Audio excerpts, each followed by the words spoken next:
Jewish Education in Media is pleased to present L'Chaim, a program that highlights the people, issues, and events of importance to the Jewish community. Now here is your host, Rabbi Mark Golub.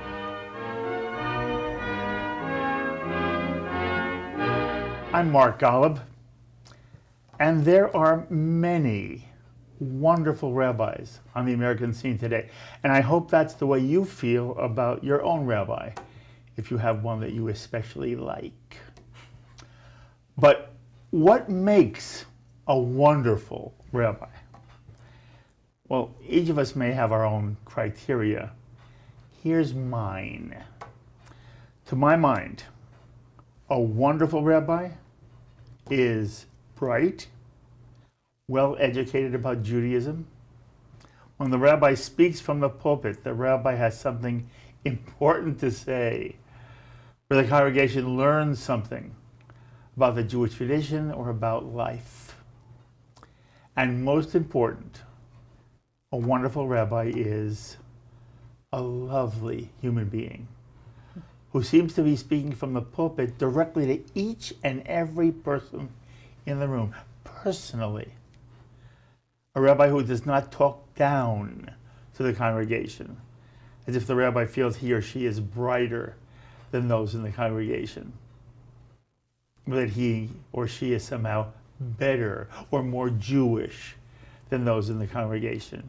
For me, a wonderful rabbi has a sense of humor, especially about him or herself, who takes Judaism seriously, but who's wise enough not to take him or herself too seriously. And so many rabbis make the mistake of taking themselves too seriously, forgetting that they're just people who spent their lives devoted to learning about Judaism and contemporary Jewish life, and who enjoy sharing their knowledge with their congregants. And it all has to do with the rabbis being a lovely human being, a mensch, who's never condescending and is always sensitive and compassionate, especially around life cycle events. And most importantly, when it comes to dealing with mourners and funerals, but also weddings and bar or bar mitzvah ceremonies and brit milah ceremonies and any family moment where one wants a wise, embracing friend in the presence of the rabbi. To me, that's what makes a wonderful rabbi. And lucky, lucky me, lucky, lucky us. I am overjoyed and proud to be sitting on this edition of L'Chaim with the ultimate in this kind of wonderful rabbi. In fact, while I obviously don't know every rabbi in America, I am convinced that my special guest on this edition of L'Chaim is the best pulpit rabbi in the American Jewish community today. Bright, articulate, thoughtful, and most important of all, a mensch who is without airs or pretense, is the most lovely, lovely human being who makes everyone in her congregation feel she's relating to them personally. And as a bonus for her congregation, she has a gorgeous voice from heaven and plays a beautiful guitar. It's my honor to present to you Rabbi Angela Warnick Buchdahl, senior rabbi of one of the Reform movement's most preeminent synagogues, Central Synagogue in New York, which under Angela's guidance now has a membership waiting list of more than 300 families who all wish to formally join Central Synagogue, which already has a membership of 7,000 families. And I'm most proud to say that every Friday night and every Saturday morning, JBS televises services from Central Synagogue, a telecast that has literally changed the lives of hundreds, if not thousands of Jews throughout America, who've reconnected with their Judaism through JBS's telecast of Shabbat and Holiday services from Central Synagogue. And every high holidays, thousands upon thousands of Jews issue in the new year watching Rabbi Angela Buchdahl and Cantor Dan Mutlu, a star and lovely mensch in his own right, and the rabbinic support staff at Central Synagogue, accompanied by a small, superb orchestra. And Angela, I want you to know, there are many Orthodox Jews, who tell me almost like they don't want to eat. I'll say it quietly. We watch Central Synagogue. We love Central Synagogue. We love the music. We love you, and there are actual minions that gather in people's homes to watch your service on Friday night. That's remarkable. And, when we started, I didn't think that the cross-section of the Jewish community, including Orthodox Jews, would find so much meaning in our telecast of Central Synagogue. And it's an enormous tribute to you and your entire staff. And what a joy it's been to me personally that your predecessor, a classmate of mine and a friend of mine in rabbinical school a million years ago, Rabbi Peter Rubenstein, who now, again, he's another wonderful, wonderful rabbi who's now at the 92nd Street Y, that he agreed to let JBS televise the beautiful service at Central Synagogue, and you were senior cantor at Central Synagogue at the time. And then when Peter moved on, you were given the honor that you should succeed him. And I should mention that you'd studied for the rabbinate by then. You'd started as a cantor. You'd studied for the Reform rabbinate by then. You were a Reform rabbi in 2001, I believe. Right. And then you served as cantor and assistant rabbi at Westchester Reform Temple. And in 2014, you were named senior rabbi of Central Synagogue. And over the past 8 years, I have watched you grow in every aspect of your rabbinate, and you started as a real pro. So you are not simply one of the only women serving as a leader of a major U.S. synagogue. At the risk of embarrassing you once again, I consider you to be the most successful, influential, and lovely, wonderful rabbi serving in a pulpit on the American Jewish scene today. And it's everything about you, but most of all, it's the beauty of your soul that you are willing to share with your congregation and with the JBS community every single weekend. I cannot thank you enough. I cannot thank you enough for being part of this L'chaim telecast. And I wish you kol tuv hatzlacha, only success and joy in every aspect of your life, and the very best as a rabbi and a cantor and a teacher and an inspiration, which you are. In addition to your being a wife. By the way, your husband, Jacob Buchdahl, is gorgeous. If anyone goes online and sees the two of them, it's just gorgeous. And he looks like a lovely, lovely, I don't know him. He seems like a lovely, lovely We just person. celebrated 25 years, yeah. Mazal Thank tov. you. And of course, you're also a mother of Gabriel, Eli, and Rose. Mm-hmm. So Yasher Koach to all you have been able to create in your still very young life, and you should only go from strength to strength. And Angela, it means the world to me that you're sitting with me now at L'chaim's table to think that I have the best rabbi in America sitting with me. Thank My you goodness. very, very, very much.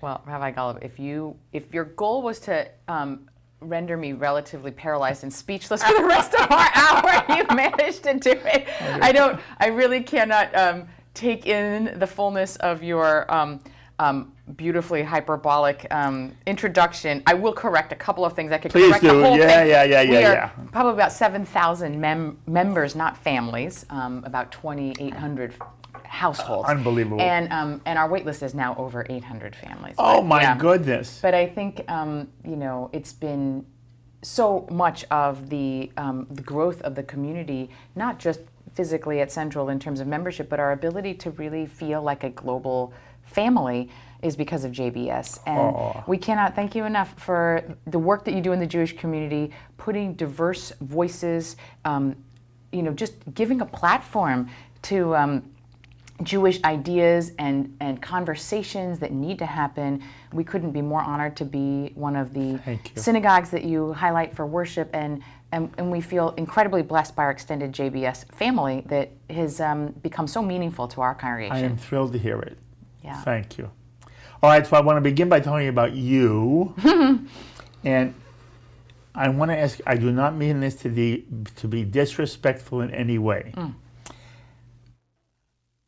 Has anybody ever said to you, you don't look Jewish?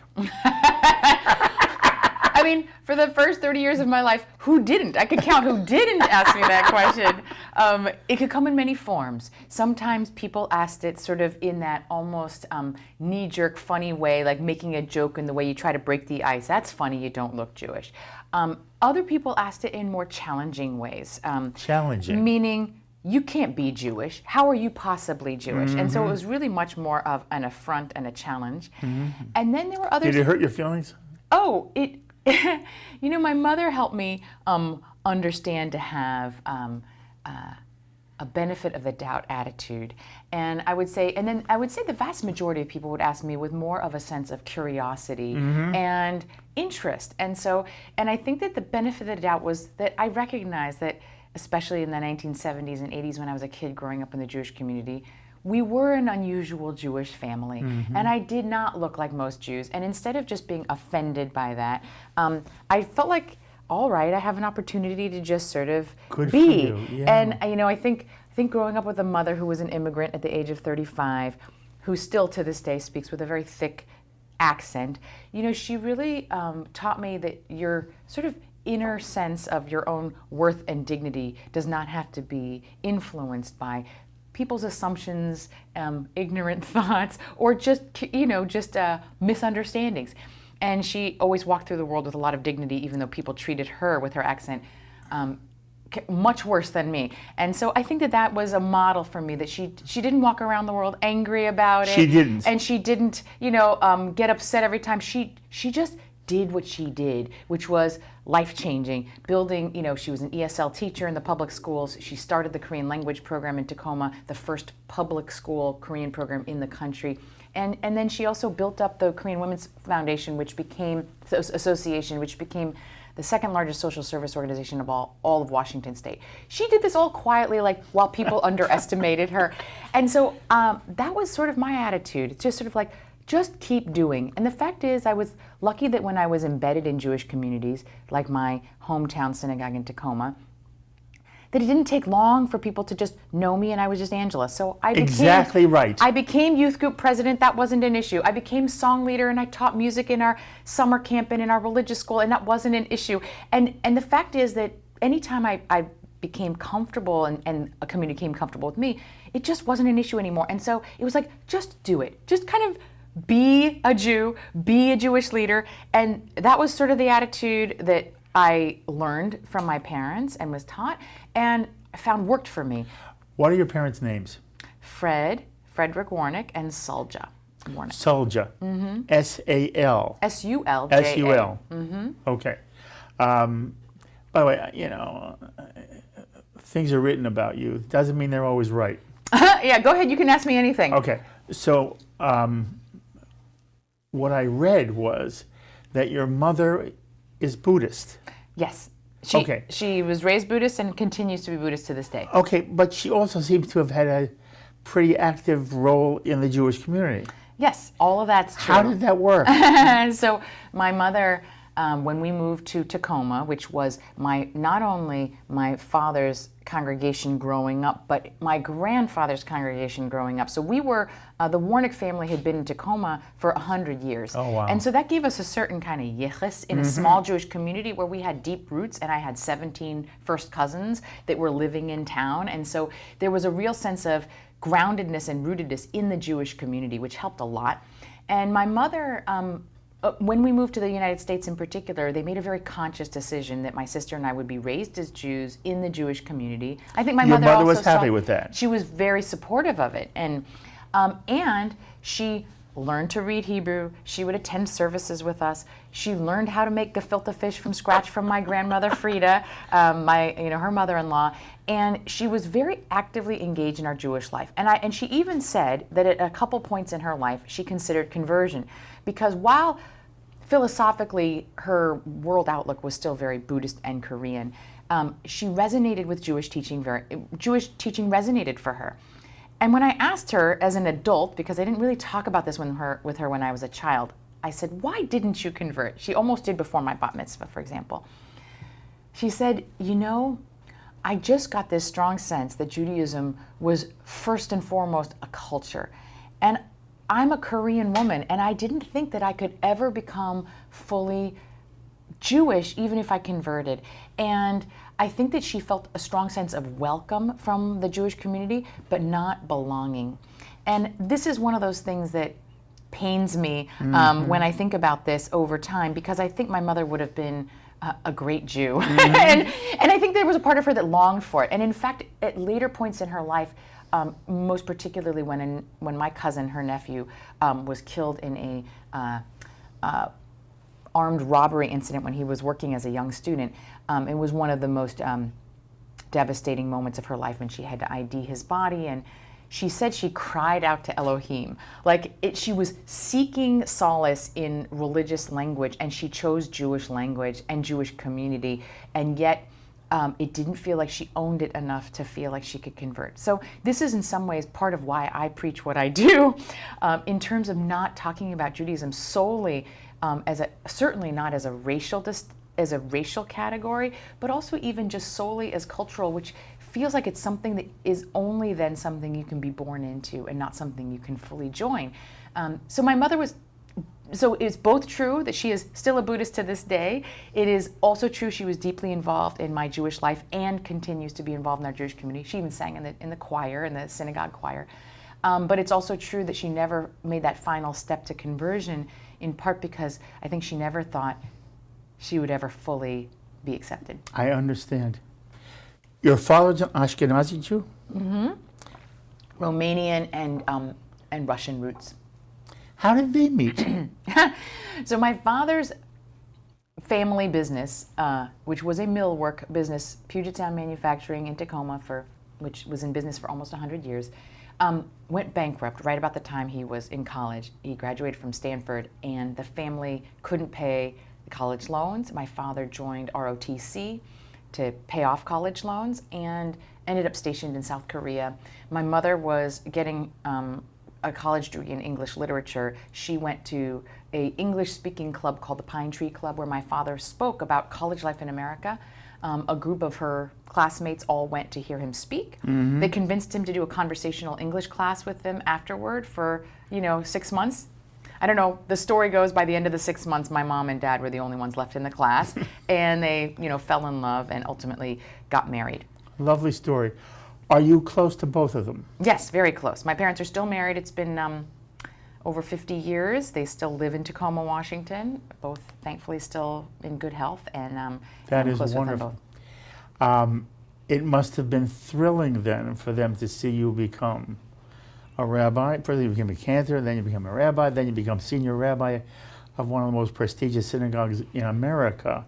It must have meant something to both of them in a very special way. Yes, I mean, I think all of this is sort of beyond everyone's wildest imagination, honestly. I mean, I still pinch myself and can't believe that this is sort of where I get to serve and where I live and all of this. I mean, I think the first time I told my parents I wanted to be a rabbi, I was 16. I had come back from the Bronfman Youth Fellowship in Israel, 1989. And I was so inspired by Jewish learning. I had such strong relationships with the rabbis that were part of the trip. I had a very good relationship with my rabbi in Tacoma. Who was All that? of these things. Richard Rosenthal of blessed memory, who served our community for 41 years and brought such stability and wisdom to the Tacoma community. And I would say that my parents had very mixed feelings about it when I told them at 16. I think mostly worry and fear. And so mostly from my mother, I think fear, that I would, first of all, never be hired anywhere. She's like, who's going to hire you? You have 3 strikes against you. She said, you're Korean, you have a non-Jewish Buddhist mother, you are a woman. She only knew one rabbi her entire life, which was Rabbi Rosenthal. And so in her mind, that was what a rabbi was. And she just thought, who would ever accept me? And she also knew that I had already been challenged in my Judaism on my trip to Israel, for example, where, under the halachic definition with a non-Jewish mother, there were people who already said, you're not actually really Jewish. That's what they said to you. They did. And how did that feel? Oh, it was gut-wrenching. Devastating, yes. Devastating. It's hard to explain because it kind of feels like, on the one hand, I've said, don't let other people define who you are, and my parents taught me that. On the other hand, I knew that there were real rules to this system. and the rules in the system traditionally said, I am not a Jew. And Did you know that before it was said to you? Only from the interview for Bronfman, in which the rabbi warned me that there would be people on the trip who might not consider me halachically Jewish. Warned you. And that was the first time I'd ever heard it. Now, it was both a blessing and perhaps a mistake that my hometown rabbi never said that to me my entire life. On the one hand, it made me feel completely Jewish without any question and fully embraced, and it was just not even an issue for him. On the other hand, before I went out into the wider Jewish world, I wasn't equipped for those questions. I was taken by surprise. And so it was, but you have to understand that as a 16-year-old Jew in Tacoma, where I was one of only 3 Jews in my high school, my sister being one and my best friend Hillary being another, that as one of the few Jews in my high school, I was the Jewish representative of my high school. I was already BBYO chapter president. My identity, I was already leading services and song leading and working at Jewish camps. I went to Camp Swig the summer before. You have to understand that my whole identity was wrapped up in being not just Jewish, but a Jewish leader. A Jewish representative. I felt like 16. I was holding, I felt like if I wasn't doing Judaism in Tacoma, no one would know what Judaism was. And so to go from feeling that I was shouldering the responsibility of Jewish history and identity in my whole community, and then to be told, actually, you're a fraud. I mean, they didn't say it with those words, but essentially, like, you're not actually really a Jew. It was an existential crisis that literally would bring me to tears when I would think about it. Did you cry? Oh, many times. I actually remember literally singing this Debbie Friedman song called You Are the One, which is like this song about sort of being alone in the woods and finding God. Singing it while I'm driving by myself as a 17-year-old on the streets, and I literally have to pull over because I just start weeping. You're weeping. Over this. Now, I know that might sound strange to someone, but spiritual questions, part of the reason I became a rabbi is because spiritual questions were the ones that most animated my life from childhood. I was that strange kind of kid that talked to God every night before I went to bed. I prayed before I went to bed. I would sit on the swing set and sing songs to God. I know that's very strange, but I had a very active spiritual life. I didn't think about becoming a rabbi, even when my hometown rabbi suggested it at my bat mitzvah. I thought, there's no way. You're a rabbi. He suggested it? He suggested it. He was the first to suggest it, but I laughed at it at 13. By 16, it became the only thing I wanted to do with my life.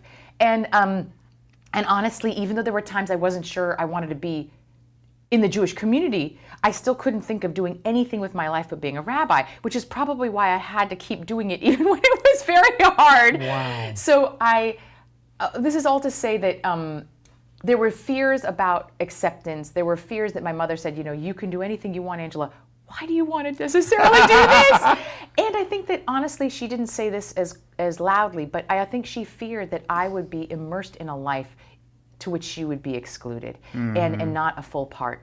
And I'm happy to say that by the time I got to college, and they said keep an open mind, but I was a religious studies major, and I went back to Israel 2 more summers in my college life, ended up having an official giur reaffirmation ceremony. I called it with a Beit Din and mikvah my senior year. You converted formally. I did convert with formally. an Orthodox rabbi. Actually, it was not with an Orthodox rabbi. It was with a Beit Din of 3 Reform rabbis.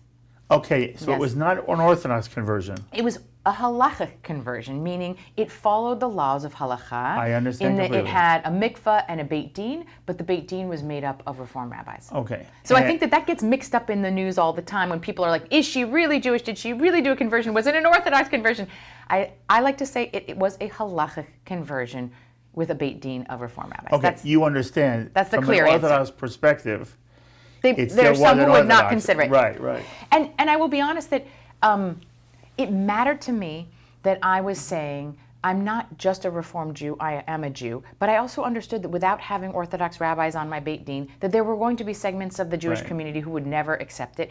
And ultimately, at the end of the day, it was really, for me, more than it was for anybody else. And it really was a very powerful, transformative ritual All for right, take me back for a moment. When do you begin to think of doing this, and how does it evolve? Yes, so on my Bronfman summer, I considered it and thought, oh boy, if I don't have enough... Is this after somebody said to you, you're not Jewish? Yes, after several people said, you're not really Jewish. By the So I way, thought, did it make you angry? I don't know that anger was my feeling. I think it was more hurt. Confusion, destabilization. I mean, it just sort of Rocked you, didn't it? it rocked my world. It's like if someone just took something so fundamentally to you and said, you're actually not a man. you're something else. Right. You're not American. You're not a Jew. Right. Just imagine something that is a primary tenet of your sense of self and identity and way you see the world, and then someone saying, actually, that's not true. I would also say that part of what was challenging for me was not just the external challenge of the halachic definition. There was also an internal challenge I was feeling because I was also with traditional Jews who went to Jewish day school and lived in what I would call, the American Jewish ghettos of places like Brookline and, New York City. And they had worlds that were so immersively Jewish. Like I remember, they only listened to Jewish rock music, and my roommate knit kippot in her spare time. That was her hobby. And I thought to myself, oh wow, my life isn't Jewish like that. I'm doing ballet, and I'm doing, and I go to football games on Friday night, and I'm playing in the band. You're a Jewish leader. I in was, but Tacoma. I had a challenge to my own conception of what it meant to lead a fully Jewish life. And I think because also I have half of my family is this Korean immigrant community that's still Buddhist and frankly Christian as well, I started to think, but maybe what they're saying is true. I'm not actually authentically 100% Jewish, and that internal challenge was actually probably the most painful one, because I think I could deal with the halakhic definition. I could have just converted, but it was more that I also started to wonder if it wasn't something that that almost felt like it was a coat that I put on when I went to synagogue and then I took off, and it was like a temporary identity rather Very than honest. something deep. And I would say that my first reaction on Bronfman was, I think I might have to convert. By the end of the summer, I was adamant that I was never going to convert because I'm not going to do this to prove it to anyone else. I'm just as Jewish as anyone else on this trip. And I felt actually like a chip on my shoulder about it.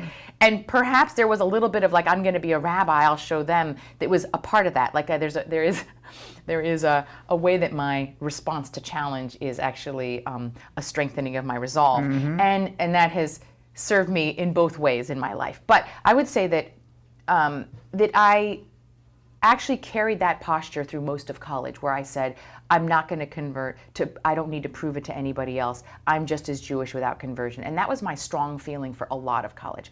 I had a pivotal conversation, however, though. I could tell that I still was torn up about this. I went to a CAGE conference. Do you remember those? The Jewish education conferences? Very well. Went to For a while, they were very, very exciting. Well, I went when I thought it was very exciting, and I sang in Debbie Friedman's choir, which was awesome. And my goodness. I remember just sitting in her choir, and she was someone who, as a song leader, I had sung all her music as a kid growing up. So she was like, it was like being with my hero. Yeah. And I would sit in her choir, which was filled mostly with adults at this point at Cage, and I would cry through the whole hour. Really? And I didn't really know what was going on. I was like, what is happening to me? And I knew that there was something that was deeply unresolved and not finished. And then I asked Rabbi Elliot Dorff, who was a stranger to me at that point, but I studied in a class with him, and I thought, here is a very wise rabbi. And I asked him if he was willing to have a conversation with me. And I asked him what he thought about the Reform movement's decision on patrilineal descent. Now, I didn't say, I'm a patrilineal Jew, but he's a smart guy. He probably guessed. Explain to our audience what you're referring to. So, in the 1970s, Rabbi Alexander Schindler, a blessed memory, who was the president of the UAHC, the Reform Movement's body at that time, made an incredibly brave and prophetic biennial address in which he talked about outreach to interfaith families.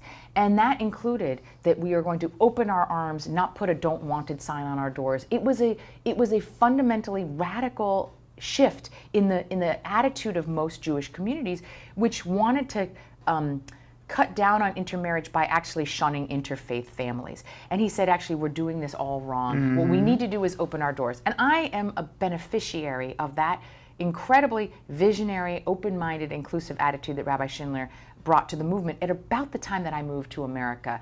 I think it was 1978, and that's about when I moved here. So I was very fortunate that he had the Reform movement take families of mine and say, welcome them.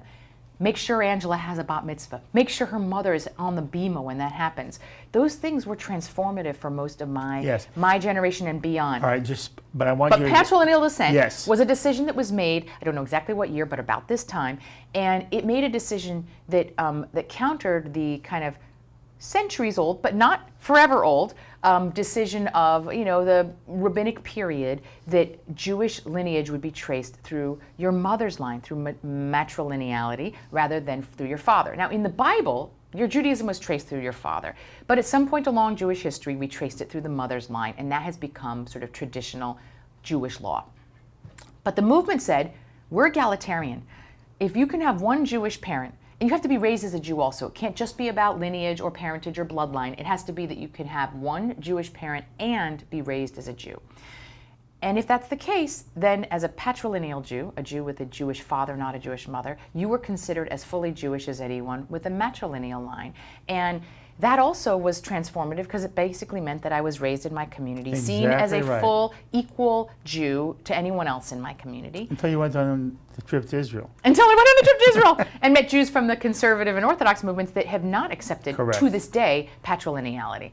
So, having grown up in the Reform movement where patrilineal descent was accepted, absolutely, I did not need to do a conversion to be in my community, and I was accepted. But I was exposed to a wider Jewish world, not just through Bronfman and other things in college, but I saw myself as a Jew first, not just as a Reform Jew first. And so it became important to me. And I also started to understand that I wanted to affirm the background that I came from. Interestingly, I want to go back to the story of talking to Rabbi Elliot Dorff. I asked him, what was your view on patrilineal descent? And he said something that was really powerful to me and a game changer. He said, the problem with patrilineal descent is it made it feel as if giur or conversion was somehow a cop-out or something that was a negative. And he said, I want us to understand that conversion in sort of the Christian notion, it sounds like it's something that's a complete turning, like you're becoming something different. We think of converting as something like you're becoming something that you weren't before. In the Jewish view of giur, you're affirming something that has always been a part of who you've always been. And that language resonated for me. And he said, and we see people who go through giur as among our most righteous. So instead of seeing this as an apologetic, that you have to convert, why not see this as an opportunity to reaffirm the Jewish soul you've always had? Now, that turned my head around. Mm-hmm. I thought to myself, I want to reaffirm it. I want to say that in many ways, any Jew today is a Jew by choice. But Dafka, especially for me, where it was a conscious decision that both my parents made and that I've made every step along the way. And so in some ways, I saw it actually as a powerful way to affirm my mother and her family, to say, I'm not the same as someone who was born with 2 Jewish parents. I actually want to celebrate that I have a Korean mother, celebrate that her Buddhism is a part of the Jew that I am today, and affirm that I'm fully 100% Jewish. That's how I got to Gior when I was 21. And then I invited my parents, I invited my sister and a few very close friends, and of course my hometown rabbi, Rabbi Rosenthal, put together a Beit Din. We went to Seattle to the Sephardi synagogue where there's a mikveh, and I dipped in the mikveh there, and I found that to be a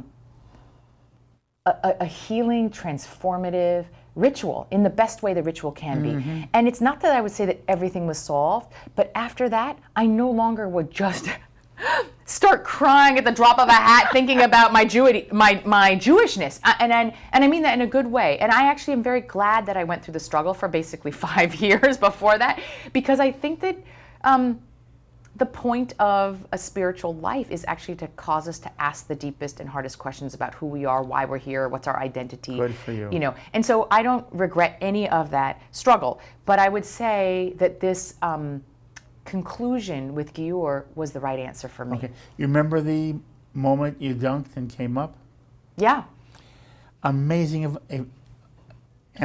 experience for a person, yes? Right. Absolutely. Male or female. Absolutely. Just, and it's something where there are many Jews who so poo-poo it, or they don't understand the power of that moment for the individual.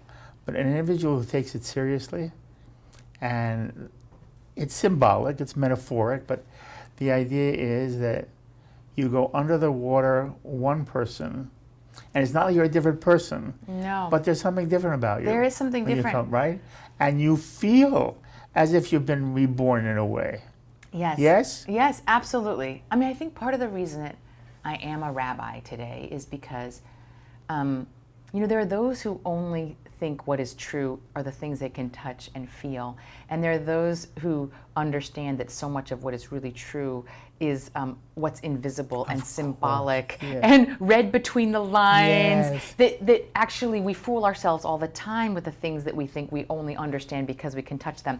And the power of ritual, I have seen time and again, whether it is a ritual around death or a ritual around a conversion or a change in identity or status, a wedding. Like, why are you different as a couple when you've gone through this ritual than you were when you were living together, for years before? And it's night and day. Something happens. Absolutely. And if you don't believe that that's possible, I think you are missing out on some of what is the wonder of the world and the mystery of how human beings behave. And also just like the ineffable magic of, kind of the spirit that can kind of go through all of us. So for me, that is my goal, is to try to harness that in my own life and live it authentically, but also to help people see it and feel it in theirs. You share it with us all the time. It is your gift. It's a gift, And I said to myself, Angela has been involved in Jewish life in various ways. I didn't understand how early it happened. But as you look back on it, prior to your college years, you ended up going to Yale. Prior to Yale, you were already... Oh, yeah, very involved. Okay. And, I wondered... And yet you have an interesting family background. And I wondered how that happened. But before you speak to that, I kept thinking to myself, I want to ask you this question. Is it all gone, or do you sometimes carry with you still the search within yourself for authenticity as a Jew? Did your conversation with the rabbi, did your conversion ceremony make all of the No. I mean, listen, we carry scars that heal, and then yet there every once in a while something can kind of, it's interesting. it's funny that you talk about Orthodox Jews who watch this, our services. Yes. You know, my husband laughs because he says, when Orthodox Jews give you a compliment, you take it differently. It means more to you. Isn't that honest? And I'm just being honest that, like, because there was always a sense of not acceptance, that it's particularly meaningful to me. I will share with you that mostly, I mean, here I am leading such a large community now. I'm 50 years old. I've been a rabbi for decades, and you'd think, okay, now I'm there, but things can spark up the sense of insecurity. I will share one story which I've shared with Rabbi Chaim Steinmetz. So Rabbi Chaim Steinmetz is the wonderful rabbi of Kehilat Jeshurun on the Upper East Side, and when he became the rabbi there, and it was about 7 years ago or so, 6 or 7 years ago, he invited me and Rabbi Elliot Cosgrove to do a panel conversation on Shabbat. Now, this was a courageous act for him. I don't think another Reform, certainly not a Reform female rabbi, had ever been asked to be on that bima of this Orthodox synagogue. Yeah, you're talking about a very previously. Orthodox synagogue. A very Orthodox synagogue. Modern Orthodox, but and I had never had a relationship with the previous rabbi before. Rabbi Luxstein? Right. A lot of respect for him, but we had no relationship. And here was this brand new rabbi who was the first rabbi in about 100 years that wasn't related to a Luxstein, or wasn't a Luxstein or related to a Luxstein. And he was making a statement that he was inviting me to his bima. It happened to be that the week that I was there a big controversy in the Orthodox movement about the resolution was, we will never, ever, ever call women rabbis. It was a fight over whether or not Maharat or Rabbah or these titles could be given to women. But Dafka, this week that I was coming to his bima, the Orthodox movement was in uproar about the controversy about whether you call women rabbis. He not only had me, but he called me rabbi, which was significant and meaningful. So we had a Shabbat dinner. I wasn't at services. Services started early. I attended at 4. Then there was a dinner, Shabbat dinner, and then we were on the panel after dinner. So it was not services. But I will tell you that I walked onto that bima, and it was filled with people from his community who were all welcoming of us. But I looked around, and I had this moment where I thought to myself, if I ask anyone in this room, would they actually consider me a Jew? I think most of them would have to say no. And I think that this rabbi who's being so gracious to me and calling me rabbi, if I actually put him on the spot and said, would you consider me a Jew? I think under his definition, because he takes the system as the system, he would have to say no also. And I started to actually have like a very strange anxiety attack on the bima. I felt my blood rushing to my face. I suddenly started to have bizarre nightmares that they were going to throw Talmudic questions just to embarrass me, which would never be what they would do, but it was just one of those crazy, bad fantasies. And so for the first 20 minutes of this talk, and now most people, I can fake it, didn't know, but my family knew. I was not myself. I couldn't get words out.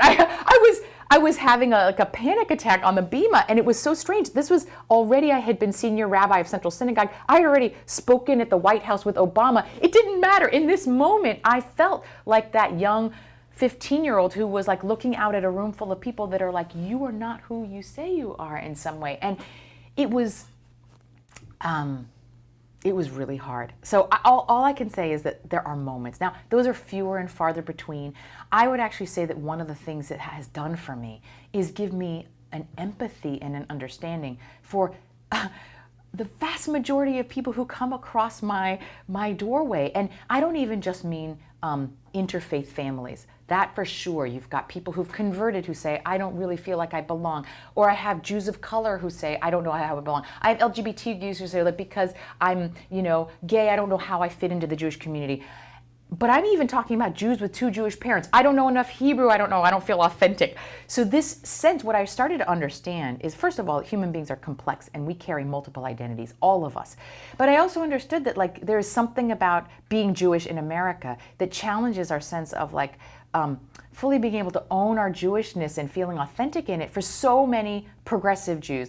Let's leave Orthodox Jews out, because I think that there's a way that community has managed to really keep their sense of sort of secure Jewish identity, which I admire. But I would say for those of us who are navigating multiple communities and identities, I recognize that this is actually the challenge for almost every progressive American Jew. And so my life experience, which I always felt apologetic for or wished was different, I've just come to understand is actually part of what makes me the rabbi that I am today. So I watch you on the pulpit, and what's amazing to me is I do not ever feel you're condescending. I do never feel you put on airs. And I've said, when you speak from the pulpit, it's like you're speaking to every single person in that very large sanctuary, and that you're doing it with a sensitivity in it, and an understanding that life is complex. By the way, everybody's life is complex. That's that I've definitely you learned. understand, everybody has their own ghosts. Yeah. Everybody. And what you're able to do is create a moment when none of that matters, and we're with, you make us feel safe. And that's an enormous gift, and it comes from your soul. And, I wish I could say to you in a way that you believed me. Nobody's more Jewish than you. No one is more Jewish than you. Well, you're going to make me cry. No one is more Jewish than you, and it's a gift and good for you and wonderful for you. But you have one sister? I have one sister. She lives in LA. Older or younger? She's younger, a professional viola player, and she runs the music department at the Crossroads School. Okay. Is she involved in Judaism at all? So I would say she sees herself as a Jew, was raised just like me, and I think she had similar experiences, maybe a few more painful than even I, and it really, I think of my sister as a more beautiful, sensitive, musical soul than I am. And I think that it hurt her in a different way. We would joke that my sister was always the one that if she saw a dead bird in the street, she had to, she insisted that we had to bury it. I was always like, okay, And it's interesting how our personalities responded differently. I kind of have a survivor-fighter instinct in me, and my sister has the kind of healer, creative artist in her. And I think that for her, some of the rejection and assertion pushed her away much more from the Jewish community. Okay. Yeah. Okay. And I'm sure she's proud of you also. Yes, as I am proud of her. That's wonderful. That's wonderful. You made a comment almost as an aside, and I made a note to myself. I wanted to hear you speak more about it. You said something like, I consider myself to be a Jew, not a Reformed Jew. Do you remember saying that?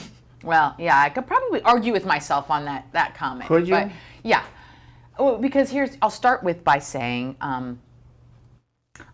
I don't think I could be a Jew or certainly a rabbi today if Reform Judaism didn't exist and didn't take the leadership and risks and statements that it did when it did. But you're talking about sense of identity. So sense of identity. So, I guess I don't really see the denominational boundaries as significant anymore as they used to be. So I think in the sense that I don't need to assert myself as a Reformed Jew. I certainly have a community filled with people who don't identify necessarily as Reformed Jews or who came from somewhere else, and I'm not about labeling. I'm only saying that the ideology of Reformed Judaism, which has had a particular kind of moral, ethical, prophetic grounding, and a sense of looking at halakha as a divinely inspired human, institution, has enabled me to be the Jew that I am, and it informs the way I see God, the world, Jewish law, building community, all of that. But that being said, I see myself as a Jew, and I serve all Jews, and I hope that all Jews see me that way. And I want to push you a little bit. Okay. Because you have said in our discussion so far that you do recognize what orthodoxy means, what being a halakhic Jew means. You are not a halakhic Jew. But there's something about that is that appeals to you. Right.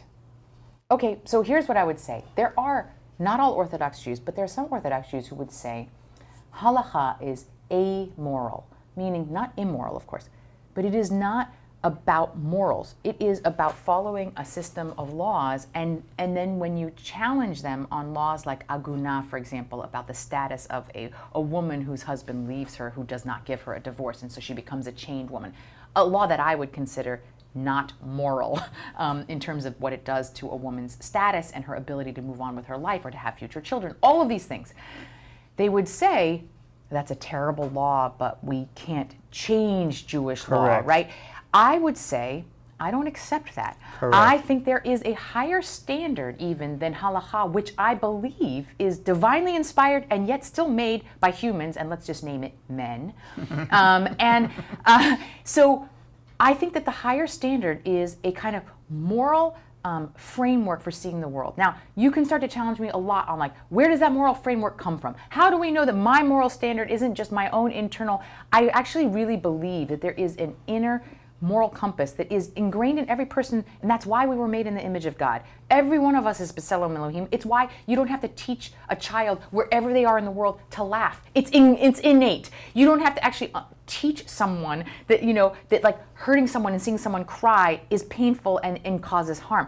Somehow, that doesn't have to be taught. There is an inner moral compass that is ingrained in every human being across all cultures, across all time. It is something deeper than any law that's written in any particular culture. That is, to me, the highest standard. So for me, if you want me to describe what I think it is, it's about, when I think about whether or not I'm looking at Jewish law and trying to understand what God's will is, does it maintain and lift up the dignity and integrity of every human being? If it doesn't do that, then I'm going to challenge the way we understand God's law rather than challenge that we have to follow that. Meaning that, like, for example, LGBTQ rights and the idea that that is an abomination. I understand that that was of a certain time that it's written in the way in the Torah. Now, I think our understanding of what relationships between two men or two women could be is very, very different. I agree. And so, instead of saying, we can't change that because that's God's will, I have to say this is what ongoing revelation is all about. And this is why it's a living Torah. And if this is actually devastating the dignity and integrity of a human being, we must not be understanding God's will the right way. That's the way I see the way we need to look at halakha. That doesn't mean we just do what we want, or we do what's comfortable, or we do what's easy. That is often the charge against Reform Judaism, that we just take it's Judaism light. We do whatever we want. No, it's actually, I would say that it's a prophetic Judaism. It's a Judaism that actually sees that lifting up the most vulnerable in our community, upholding the dignity of others, that those are the highest principles, and then we need to read Jewish law under those highest principles. Okay. By the way, most Orthodox Jews who understand what Judaism is would not disagree with you. I know they wouldn't. Right. And I know that they would say it needs to be moral. And I know that many, many Orthodox rabbis are trying to make sure they grapple with it all the time. Exactly, that halakha is enabling them to lift up the dignity and moral good of every human being. Of course they are. But when they can't sometimes match it, they're willing to say, well, it just has to be because it is. And I'm still frustrated that there's still many who say, well, we still can't have women be rabbis because, whatever, fill in the blank. There are lots of reasons. We still think it's not okay for a woman to sing in front of us because it's licentious. Why is the burden on the woman? I still see many laws that feel like non-egalitarian, non-dignified for some. And I think that there is, I really appreciate that many are struggling with it. I'm just saying that at a certain point, I'm not willing to say I have to then accept it. Good for you. I've described how I experience you when you come onto the pulpit. And I experience you as if you are, again, unpretentious and caring very much about people who at this moment are either sitting in front of you or watching you on television. Is it fair for me to say that this is something that matters to you? Oh, I mean, that's the only reason I'm there. Okay. Okay. Yes. Okay. So I want to make sure that people understand that you are aware of this and that you're trying very hard to communicate this, and you do it masterfully, brilliantly, good for you. You also speak all the time from the pulpit. And, you know, very often, again, because it's Central Synagogue, you also publish what you write. Very often I will hear people say, did you know what Angela Buchdahl said? And it was wonderful. And again, I've been watching you over the years, and I'm just asking the question. As you reflect upon your own thinking, and I'm not talking politics, by the way. This has nothing to do with who's president, nothing. This has to do with the larger frame of reference that you see yourself in and what you're representing and how you are trying to motivate people to do this or that.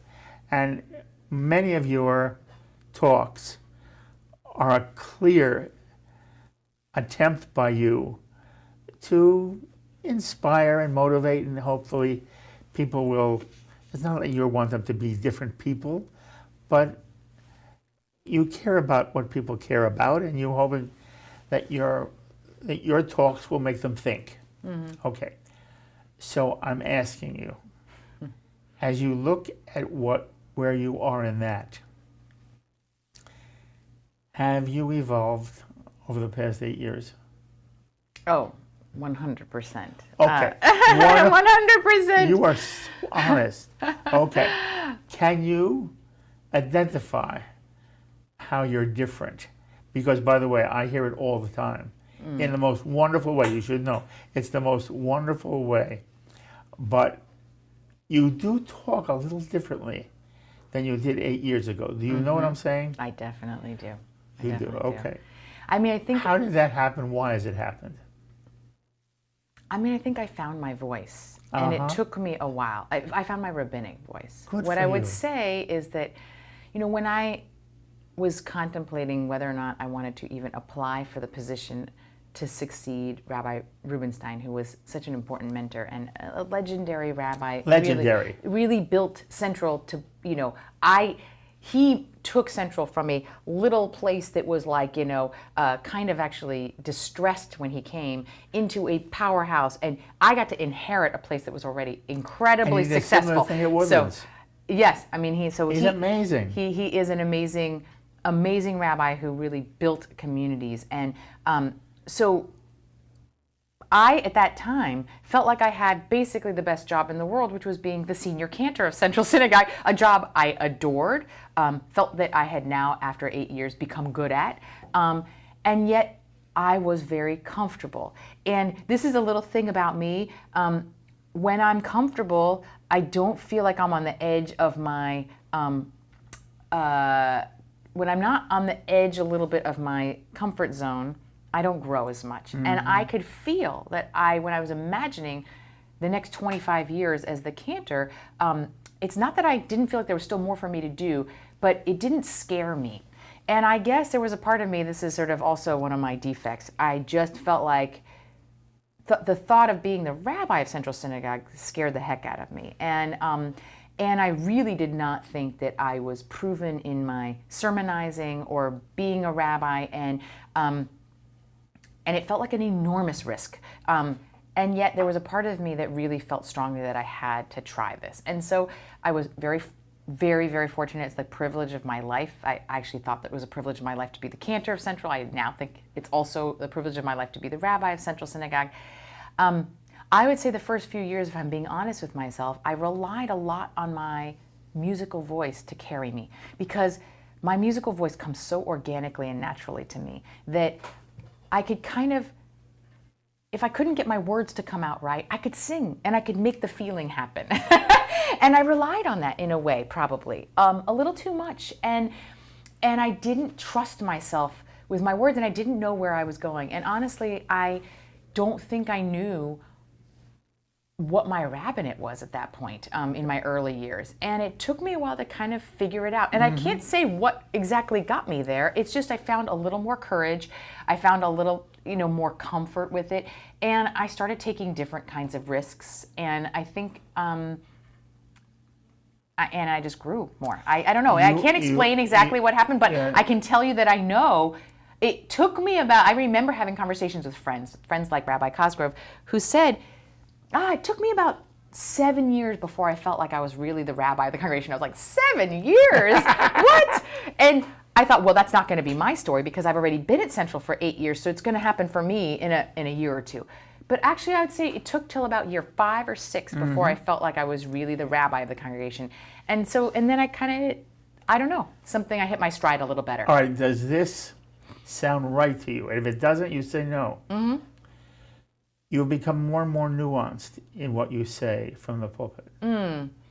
Yeah, I think that's fair. Part of that is that I have a really diverse community, and people are not shy of telling me what they're thinking. And the fact that I have people that are really across both the political spectrum, the even observant spectrum, different kinds of neighborhoods, classes, all sorts of diversity, age, of course, as well. The fact that I have those many voices in my ear helps, doesn't it? It helps. It keeps me more intellectually honest, honestly. Yes. Because I don't like throwing red meat, if you know what I mean. Yes. I do not like oversimplified things that get people puffed up. Yes. And I actually don't think our world needs that. And I actually don't think it's honest or has integrity. Mm-hmm. So you've said now twice that I speak without any condescension. The fact is I have the smartest congregation I'm speaking to. I don't just mean the people in my pews, I mean the whole community. I am speaking to an incredibly well-educated, thoughtful, wise community. And they deserve being treated that way and being talked to that way. And by the way, I know that they're going to come after me when I don't, and they're going to challenge me. And that is what actually makes me better. And Absolutely. So it's actually been a lot of back and forth conversations that have helped me be better. I mean, my community is in dialogue with me, and I'm so grateful for that. That has made me better. That's wonderful. 2 things. One, you did a sermon, I'm almost positive, on the high holidays, where you talked about how important it is for Jews to be able to talk to one another. And disagree and debate. Yes. That was last year. In an era when America has lost that, and the Jewish community has sort of fallen into the same pattern. Yeah. I thought it was courageous of you and wonderful of you. Mm-hmm. And I wanted you to know how the feedback you got from that was spectacular. And it's not like you're the only one who said it, but no one said it like you said it. And it was it resonated with people. And I only hope that people really heard it and assimilated it. And I assume you gave that sermon for purpose, yes? Always. People say, when do you start working on your sermons? I was like, the day after Yom Kippur. As soon as I'm done, I'm thinking, I'm always listening for what is, I almost think of a sermon as trying to solve a problem. Not exactly, but I'm noticing what is in the air that I feel like is really problematic, and then what does Judaism have to teach us on that? It's less like, what do I want to say? It's like, what does our tradition have to teach? I don't have to come up with the answers, because by the way, these big questions, these are kinds of the questions that I don't have the answers for, and it's totally intimidating. But then I think, thank God I don't have to come up with them. I get to rely on a 3,000-year-old wisdom tradition. You're a conduit. I am just gathering and interpreting and putting it out there. And so our tradition has so much to say about the value of debate and disagreement. That is we are fundamentally structured around that. And I actually think it's one of Judaism's gifts to the larger world. And I think it's part of what's made our people who we are. So all of that, I feel like this is a problem I see in America. Judaism actually has a response. I don't think our Jews even understand the intellectual inheritance that we have. probably because too many of us haven't studied the Talmud or thought about it. It is embedded in our cultural way that we talk to each other. But I think that people need to understand, no, this is baked in. This is baked in. This is a feature, not a bug. So I think that is what I wanted to bring out with that sermon. But that's also my goal with every sermon I give. I think to myself, what is in the air right now that the Jewish community needs to be thinking about, and then what does Judaism have to say to teach us? So yes, I've been thinking about my high holiday sermons, believe me, for many months. And actually my entire team has. In fact, part of what I do to make sure that we are really being intentional, because we have this platform that in part you have given us that is bigger than our community.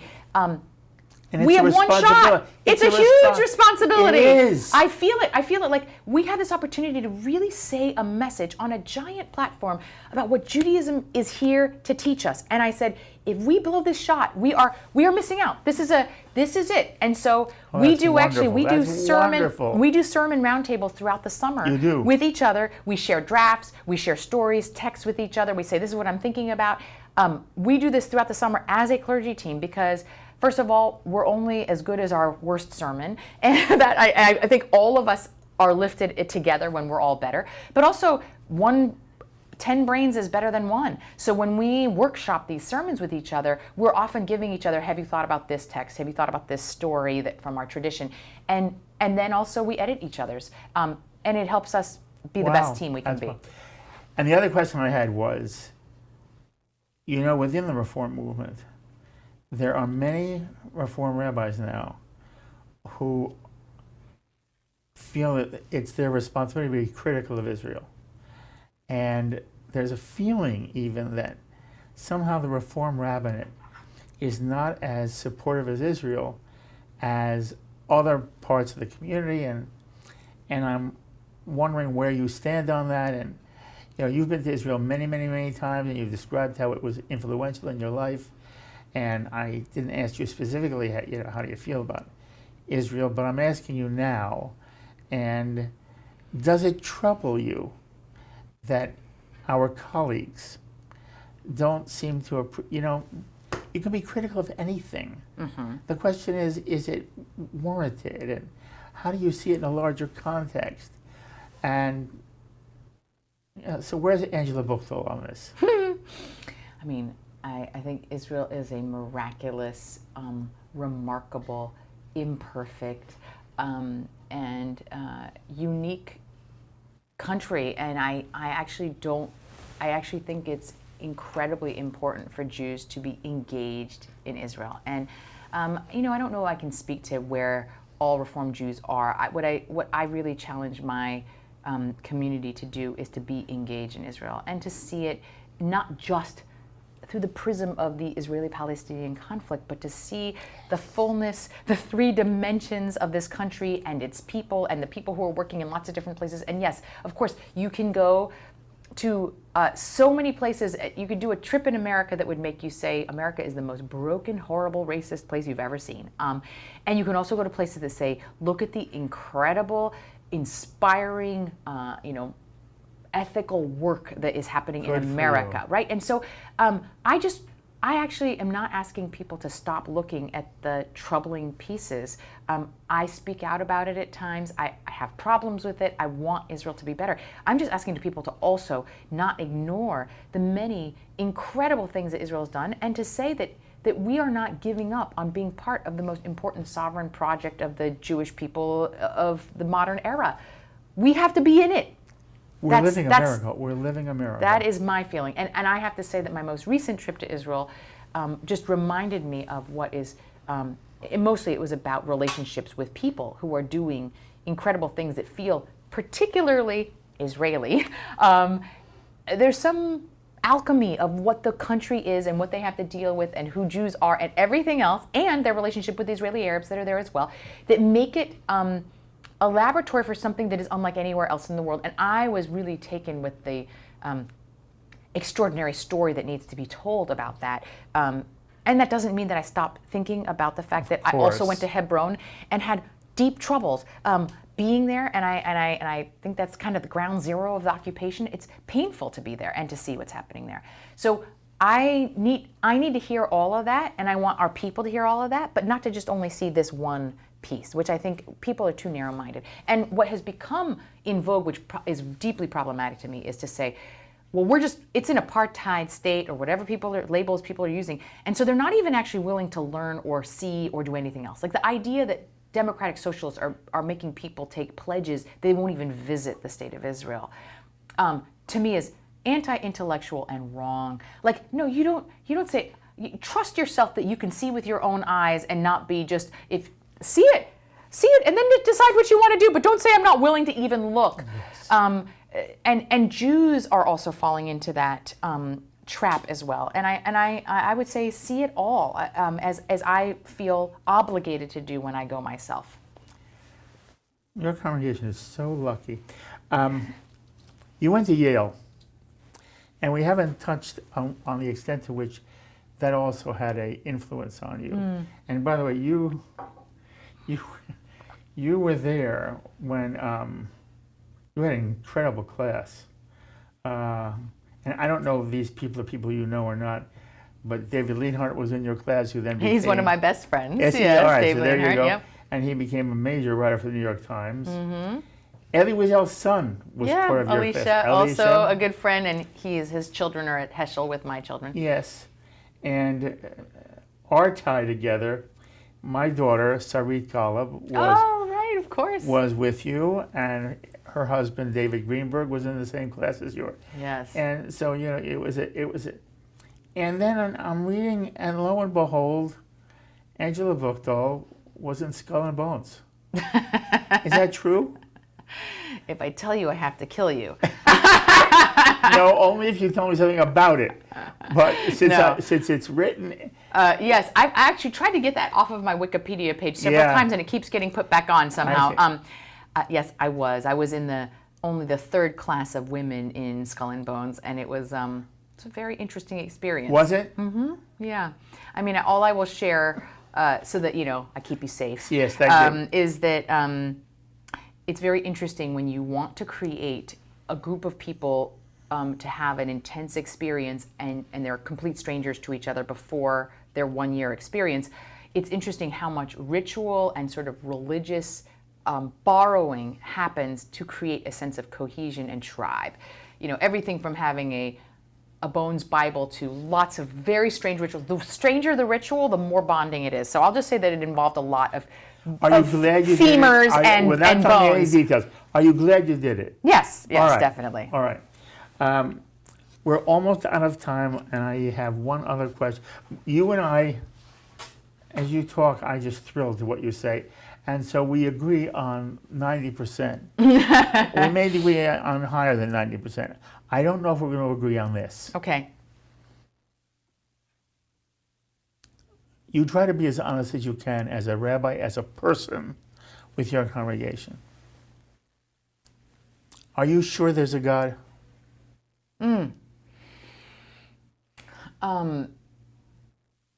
I am sure that there is a force that's bigger than me that is helping me and the world reach towards something that is bigger and better and more good than we can be alone.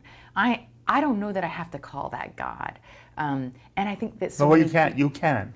But I can call it God. Absolutely. And I'm willing to call it God. And I think that I recognize that people have so much baggage around God for a lot of different reasons. The way that God's name is used to say God is against abortion, God doesn't like gay people, or just God, smites the firstborn and is vengeful, and the God of the Bible that actually we could have a lot of problems with.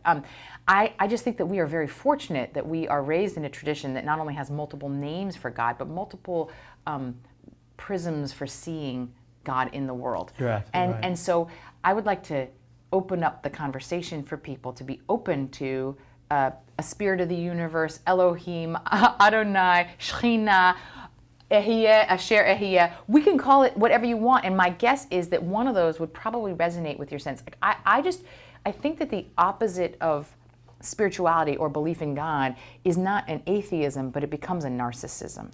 And I want to work towards a world where people don't just think that the world begins and ends with themselves. Oh, 100%. That's what I want. Absolutely. Now, whether or not that has to be called God, that gets them outside of themselves and believing that they are part of a bigger project of the world and obligated to something outside of themselves, I'm not committed to having to call it God.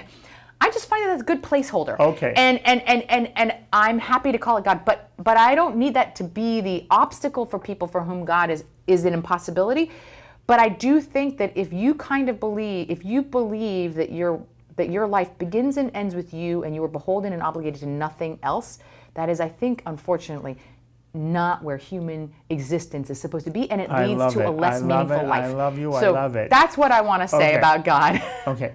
I want you to ask me the same question. Okay. Rabbi Golub, tell me, are you absolutely sure that there is a God? Sometimes. Do you understand? Yes, I actually do. Sometimes. And I am convinced that that's the right Jewish posture. That the answer is an honest answer. Sometimes I don't, and sometimes I do. Yeah. And the moments I do are exhilarating, and the moments I don't, I understand. And I think your caveat, it never occurs to me that human beings should be God or should think of themselves that way. And then the last question. Oh, I'm not sure I'm saying that human beings should see themselves as God. I just think that they have to understand they're part of a larger spirit force of the universe in which, a piece of that is embedded in each one of us, and we are part of that larger project that pulls us outside of ourselves and obligates us to something bigger. And I love that. And the Jewish traditions, the notion of B'Tselem Elohim, that every single person, boy, not kings, Yep. every single person Right. has within them a spark of divinity. Yep. And that therefore they have an intrinsic value that must be respected no matter what. I think that's a genius by the Jewish tradition. And it's it's what we're committed to. But the corollary question for you, you've talked about how important Debbie Friedman has been to you. And so she writes this one prayer, Misha Berach prayer. And in the Jewish tradition, there is this tradition that a Misha Berach is said for somebody who's ill. And there are Jews who believe that if you pray to God for the healing of somebody else, that somehow God will hear your prayers and will heal this other person. And I will tell you my position before I ask you yours. It troubles me. I'm not comfortable with it. If somebody says to me, Misha Berach is said as an expression of a human desire to let people know we're thinking of them, we care about you, and we hope your doctors are wise and that whatever healing can be done will be done for you. I have no problem with that. But that's not the literal expression of the Misha Berach. And I wanted to know, you sing it, you do it. Are you comfortable with the way I say it, or do you take it more literally? So it's nice that we can end where I can say I completely agree with you. Very good. All right, I'm going to end with a story. Okay. So listen, our oldest son is named David. David went to Yale also, but he was ahead of you. And David is older, and he was looking for somebody he could share his life with. And it was hard for him. And then he met a woman from Yale, and the minute she walked into the room, she was going to be his wife. And she felt the same way about him. And lo and behold, David and Katie are married now, and they have 2 gorgeous children, our grandchildren. And the oldest one is Josie. And Josie is about to become bat mitzvah. And it is thrilling, because Katie is not Jewish. Katie is Korean. I didn't know that. Yes. Oh, wow. And Josie has a remarkably Jewish identity, although, like I said to you to begin with, did anybody say you don't look Jewish? Katie is Korean, and Josie is Korean looking, and Spencer is Korean looking. And she's about to have a bat mitzvah. And I say to Josie, you know, you should watch JBS because the rabbi who is on our services, she's Korean also.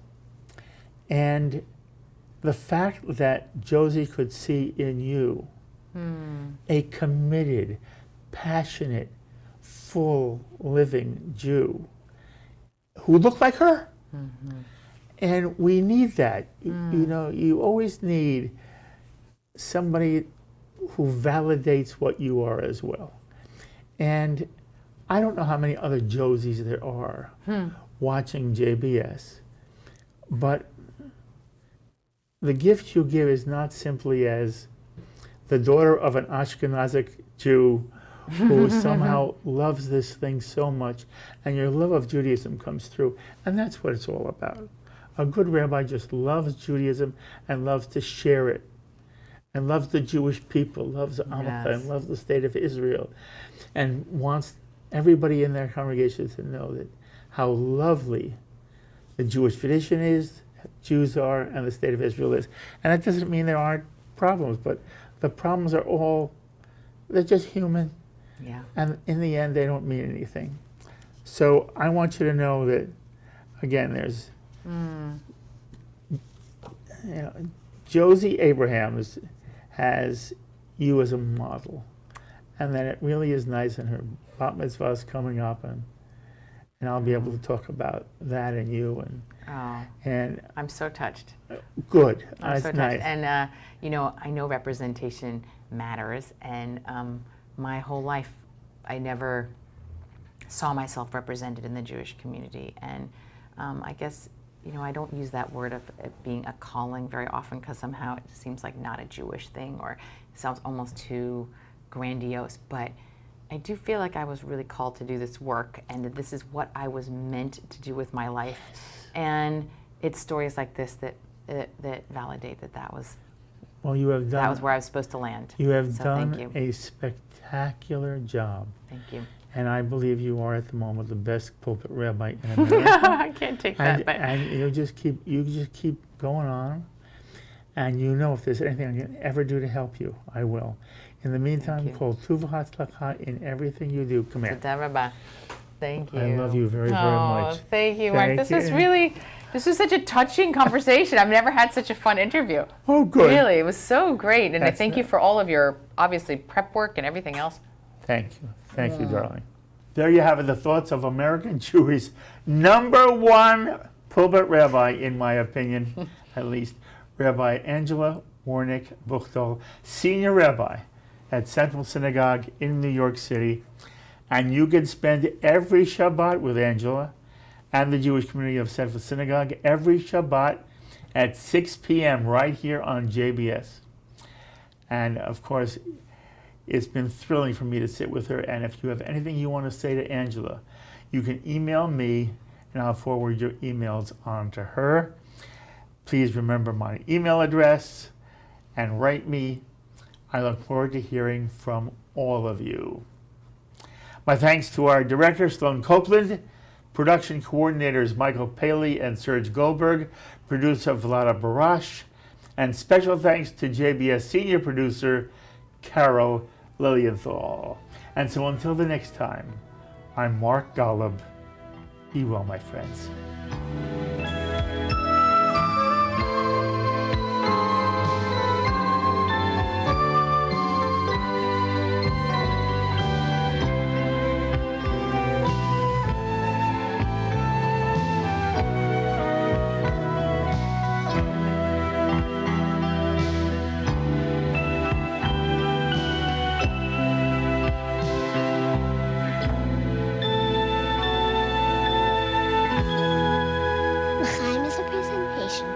Jewish education in media.